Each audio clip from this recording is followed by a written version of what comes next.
So this is a 6-inch telescope versus a 16-inch telescope, and in this video I'll tell you the difference between these two and why I own both. So while both these telescopes are of the reflector type and they have many similarities, but there are still certain things which sets them apart from their size. Like talking about this is a Newtonian type of telescope. It's a reflector telescope made by GSO, and this one is also known as an astrograph. The main purpose of this telescope is for astrophotography, and the main purpose of this beast is for visual purpose. This is known as a light bucket because literally it's a bucket which collects light. So the biggest difference, as you can see, is the mirror size. As the name suggests, this is a 6-inch mirror size and this is a 16-inch primary mirror. You can see it's almost 3 times the size of it. While this telescope is mainly designed for astrophotography, as this has a very fast aperture f4, but it's only 600 mm. While this telescope is also f4, but it has 3 times the focal length of this one. This is 1800 mm. In gist, this telescope is mainly used for photography, while this one is purely for visual. This is best used for viewing small objects like the planets and the moon in great detail, while this one is used to capture wide field targets such as nebula, Orion nebula and stuff like that. Now the major difference between these two telescopes is that this telescope cannot be operated on its own.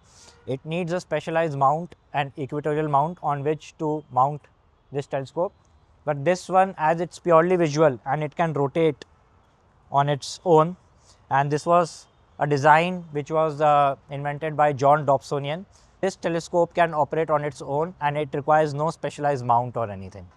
As I was saying, this is an equatorial mount which aligns to the North Star Polaris and it tracks the rotation of the Earth very accurately, and this can keep the object centered whole night long.